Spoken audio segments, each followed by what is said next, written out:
নমস্কাৰ সকলোকে স্বাগতম জনাইছো আসাম কেৰিয়াৰ পইণ্ট ইউটিউব চেনেলটোলৈ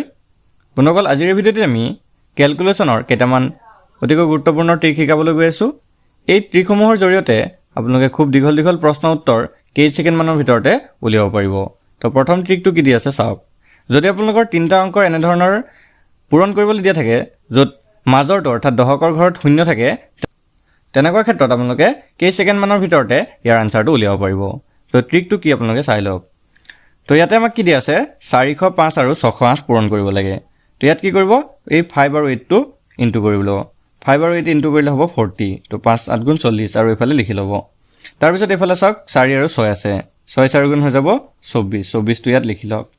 এতিয়া কি কৰিব চাওক ক্ৰস মাল্টিপল কৰিব 4 আৰু 8 ক্ৰস মাল্টিপল কৰিলে হ'ব 8 4 গুণ 32 তো 32 টো ওপৰত লিখি লওক তাৰ পিছত 6 আৰু 5 ক্ৰস মাল্টিপল কৰক 6 5 গুণ হৈ যাব 30 30 টো ইয়াত লিখি লওক এতিয়া 32 আৰু 30 কি কৰি দিব প্লাস কৰি দিব 32 আৰু 30 যদি প্লাস কৰো তেতিয়া হৈ যাব 62 আৰু এই 62 আমাৰ মাজত লিখি দিয়ক আৰু ইয়াৰ আনসাৰটো হৈ যাব এটো ঠিক একেদৰে মই নেক্সট টো বুজাই দিছো চাওক তো ইয়াত আমি কি কৰিম 7 আৰু 8 টো পূৰণ কৰিম 7 8 গুণ হৈ যাব 56 56 একেদৰে 2 আৰু 3 পূৰণ কৰিলে হৈ যাব 6 আকৌ এতিয়া আমি কি কৰিম নেক্সট স্টেপটোত ক্ৰস মাল্টিপল কৰিম তো ইফালে 2 আৰু 7 পূৰণ কৰিলে হৈ যাব 14 আৰু ইফালে 8 আৰু 3 পূৰণ কৰিলে হৈ যাবগে 24 এতিয়া 14 আৰু 24 টো আমি প্লাস কৰি দিম তো 14 আৰু 24 যদি আমি প্লাস কৰো হৈ যাব এটো 38 এতিয়া মাজতে আমি 38 টো লিখি দিম তো ইয়াৰ আনসাৰটো হৈ যাব এটো যদি আপোনালোকে এই ট্ৰিকটো বুজি পাইছে তেনেহলে আপোনালোকৰ বাবে এটা কোৱেশ্চন স্ক্ৰিনত দিয়া হৈছে হেটোৰ আনসাৰ আমাক কমেন্টত লিখি জনাই দিব এতিয়া আমি নেক্সট ট্ৰিকটো চাওঁ হওক তো এনে ধৰণৰ যদি আপোনালোকক বৰ্গমূল উলিয়াবলৈ দিয়া থাকে তেতিয়া হলে আপোনালোকে খুব কম সময়ৰ ভিতৰত মাত্ৰ কেই ছেকেণ্ড মানৰ ভিতৰতে বৰ্গমূলটো উলিয়াব পাৰিব তো কি দি আছে চাওক 8836 এই সংখ্যাটো আমাৰ বৰ্গমূল উলিয়াবলৈ দিছে তো আপোনালোকে একো কৰিব নালাগে কি কৰিব চাওক 88 টো 88 ভাগে লিখি লব প্লাস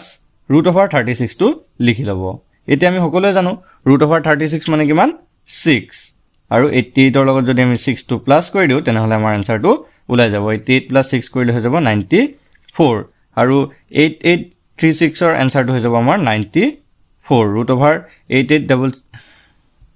√8836 ৰ আনসাৰটো হ'ব 94 ঠিক একেদৰে এটো চাওক 90 টো আপোনালোকে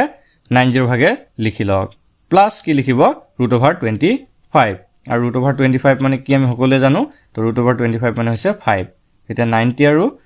5 প্লাস কৰিলে আমাৰ আনসাৰটো ওলাই যাব 90 আৰু 5 প্লাস কৰিলে হৈ যাব 95 তো √9025 মানে হৈছে 95 যদি আপোনালোকে এই ট্ৰিকটো বুজি পাইছে তেনেহলে স্ক্ৰিনত দিয়া কোৱেশ্চনটো আপোনালোকে সলভ কৰি কমেন্টত জনাই দিব এতিয়া আমি থাৰ্ড ট্ৰিকটো চাওঁ হওক থাৰ্ড ট্ৰিকটো হৈছে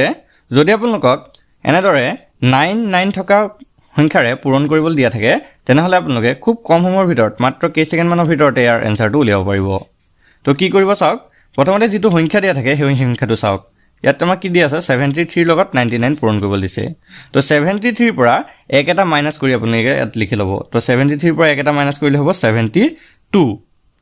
এতিয়া কি কৰিব 9 পৰা 7 টো মাইনাস কৰক 9 পৰা 7 মাইনাস কৰিলে হৈ যাব 2 আৰু 9 পৰা 2 মাইনাস কৰক তো 9 পৰা 2 মাইনাস কৰিলে হৈ যাব 7 তো এইটো হৈ যাব ইয়াৰ আনসাৰ ঠিক একেদৰে এটোত কি দি আছে চাওক 637 * 999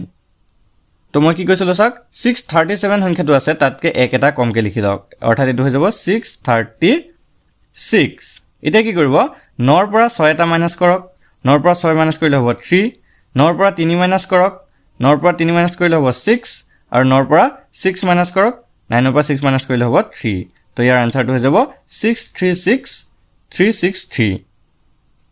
যদি আপোনালোকে এই ট্ৰিকটো বুজি পাইছে তেনেহলে স্ক্ৰিনত থকা নাম্বাৰটো আপোনালোকে মাল্টিপ্লাই কৰি কমেন্টত জনাই দিব